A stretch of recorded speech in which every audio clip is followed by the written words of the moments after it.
झांसी के मेहंदी बाग मंदिर पर चल रही श्री भागवत कथा में छठवें दिवस की भागवत कथा का पूजन वृंदावन से पधारे अनंत संपन्न श्री महंत निर्मोही अखाड़े के अध्यक्ष मदन मोहन दास जी महाराज एवं महंत राम जानकी मंदिर राम प्रिय दास जी पूजन कर किया।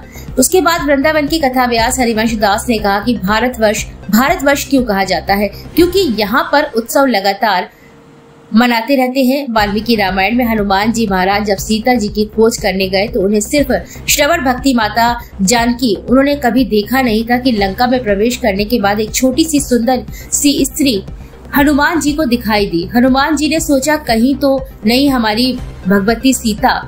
गोस्वामी जी संकेत करते हैं, नाम पहरू दिवस कल की गति को कोई नहीं जान सकता। जिन भक्तों का अपने भगवान के प्रति संपूर्ण भरोसा होता है वह सब कुछ जान जाते हैं। महोत्सव की बहुत महिमा है। या तो भगवान के धाम में महोत्सव होते हैं या फिर इस संपूर्ण विश्व के अंदर भारतवर्ष में ही महोत्सव मनाए जाते हैं। इसी के साथ कथा व्यास जी ने कंसवध सूरदास जी का चरित्र एकादशी की महिमा आदि की कथा का श्रवण कराया। इस अवसर पर आदरणीय महंत छार द्वारी हनुमान ओछा धाम त्रिलोकीनाथ जी महाराज वृंदावन से पधारे, चरणदास जी महाराज तालबेहट से, लक्ष्मी नारायण पुरोहित जी, मयंक तिवारी, अनमोल तिवारी, सुशील शर्मा, अंजल अर्जड़िया सहित अनेकों साधु संत सैकड़ों की संख्या में श्रद्धालु महिला पुरुष उपस्थित रहे। क्या शुभ नाम लिखते हैं? मेरा नाम हरिवंश दास है। आज कहाँ से आए हैं और कैसे इस फील्ड में कूदे, क्या रहा पूरा? श्री धाम वृंदावन के हमारे पूज्य श्री सदगुरुदेव भगवान अनंत श्री संपन्न स्थिर समीर वाले महाराज जी, पूज्य श्री मदन मोहन दास जी महाराज, उनकी कृपा से इस मार्ग में प्रवेश मिला।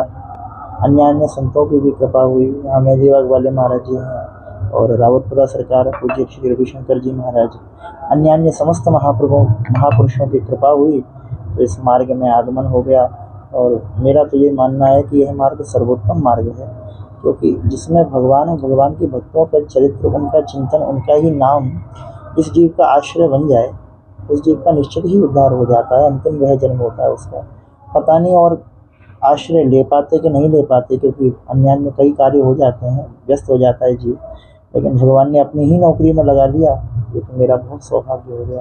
कितने वर्ष हो गए लगा महाराज जी? अभी मुश्किल से 3 या 4 वर्ष हुए हैं वृंदावन गए हुए। और बाकी तो गुरुदेव भगवान से बहुत बचपन से ही जुड़ाव है और गुरुदेव की बहुत कृपा बचपन से मिल रही है। 3-4 वर्ष में क्या लग रहा है कि अध्यात्म के प्रति लोग बढ़ रहे हैं या खुद जो पाप करते हैं उससे डर के बढ़ रहे हैं? नहीं, बिल्कुल बढ़ रहे हैं। देखिए, पाप की बात केवल इसलिए कही गई है कि पहले तो समझाया गया है बड़े प्रेम पूर्वक कि जीवन का फल केवल भगवान ही है। लेकिन जब लोग नहीं मानते हैं तो थोड़ा सा भय भी, थोड़ा सा।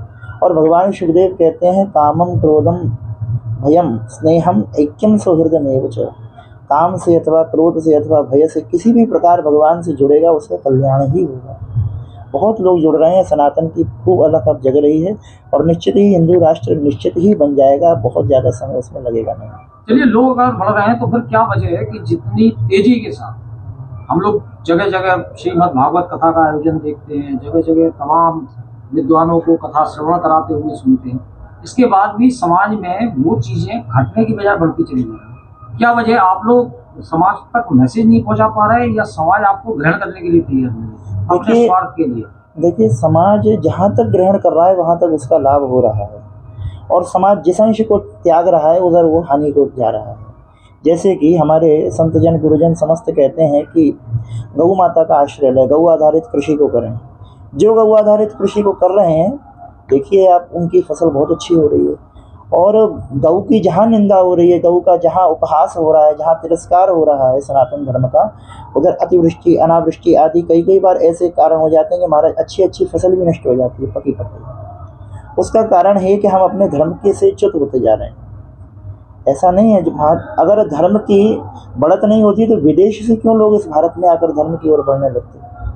धर्म की बढ़त तो है, लेकिन हमारे ही लोग, कुछ अपने भारतीय लोग अपने आप को भूलते जा रहे हैं और वो पुनः इस मार्ग पे आने का हम लोग प्रयास, उनको लाने का प्रयास कर रहे हैं और भगवान की कृपा से बहुत जल्दी सफल भी हो रहे हैं। क्या कहेंगे कि बहुत सारे संत व्यवसायिक हो गए, उनका कितना इसमें योगदान? नहीं, देखिए, संत व्यवसायिक नहीं है, कथावाचक व्यवसायिक हो सकते हैं। और हम कहते हैं देखिए उनका भी कार्य है, उनका भी अपना घर है, उनका भी आदि परिवार है, तो धन की तो सबको आवश्यकता है, बिना धन के तो कुछ नहीं हो सकता है इस लोक में। लेकिन धन उतना ही हो जितना ही आवश्यक हो, बाकी तो सब भगवान का नाम ले रहे हैं। जो संत हैं वो तो वास्तविकता में आप्त काम है, पूर्ण काम है, उनको तो धन आ रहा है और निश्चित गौ संत राष्ट्र की सेवा में ही लग रहा है उनका धन, उनके प्रति उनका कोई खर्चा नहीं उस धन से।